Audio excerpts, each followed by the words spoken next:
ہمارے جو bureau chief ہیں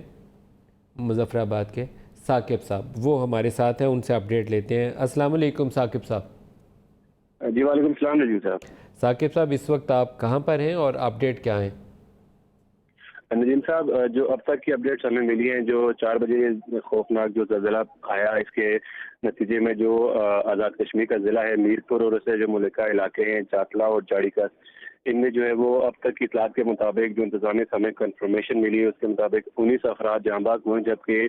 200 سے زائد جو ہیں وہ زخمی جنہیں مختلف اسپتالوں میں منتقل کیا گیا ہے، اور اس میں جو میر پور کا سرکاری اسپتال ہے وہ ہے، اور اس کے علاوہ ٹیچنگ ہاسپٹل ہے وہاں پر منتقل کیے ہیں، اور ساتھ ہی ساتھ جو پاک فوج کے مدد دستے بھی جو ہے وہ وہاں پر پہنچ چکے ہیں اور وہ بھی امدادی کارروائیوں میں حصہ لے رہے ہیں۔ تو ثاقب، کچھ ایسا تو نہیں ہے کہ کوئی ایسے لوگ ہوں جن تک امداد نہ پہنچ پا رہی ہو، کہ لوگ ریسکیو ہو گئے ہیں اپنی بلڈنگز کے اندر یا ملبے کے اندر سے؟ اصل میں ندیم صاحب یہ واقعہ جو ہے وہ 4 بجے کے قریب پیش آیا، اور اس کے بعد امدادی کارروائیوں کو شروع ہوتے ہوئے 5 ساڑھے 5 بجے، جس کے بعد اندھیرا چھا گیا، اور چونکہ اس وقت آرمی چیف نے اعلان کر دیا تھا اور آرمی کے جو ہیلی کاپٹر تھے وہ بھی ریسکیو آپریشن میں حصہ لیتے ہوئے متاثرہ علاقوں تک پہنچ گئے۔ انہوں نے ایریل سروے بھی کیا اس کا، اور جس کے بعد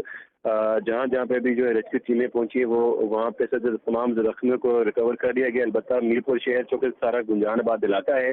اور یہاں پر جو ہے وہ جن جن علاقوں سے اطلاعات موصول ہوئی اور وہاں سے جو ہے عوام کو ریسکیو کیا گیا ہے۔ البتہ یہ بتایا جا رہا ہے کہ چونکہ کچھ ایسے بھی علاقے ہیں جہاں پر مواصلات اور بجلی کا نظام منقطع ہے، تو ایسے میں جب وہ کون سا علاقہ ہے؟ آپ اس کو آئیڈینٹیفائی کریے تاکہ کوئی امداد دینے کے لیے وہاں کوشش کر سکے۔ وہ کون سے علاقے ہیں جہاں پر میر پور کے ہی جو مین جو افیکٹڈ ایریاز ہے وہ میر پور شہر ہے، اور اس کے علاوہ جاتلا کا علاقہ ہے اور جاڑی کس کا علاقہ ہے۔ یہ 3 جو علاقے ہیں جو میر پور کے ارد گرد میں واقع ہے، یہاں پہ متاثر ہوئے، اور چونکہ اس کے بعد جو ہے وہ کہا جا رہا ہے کہ کمیونیکیشن کا نظام بھی متاثر ہوا، تو ایسے میں کچھ ایسے علاقے بھی جہاں پر کمیونیکیشن کا نظام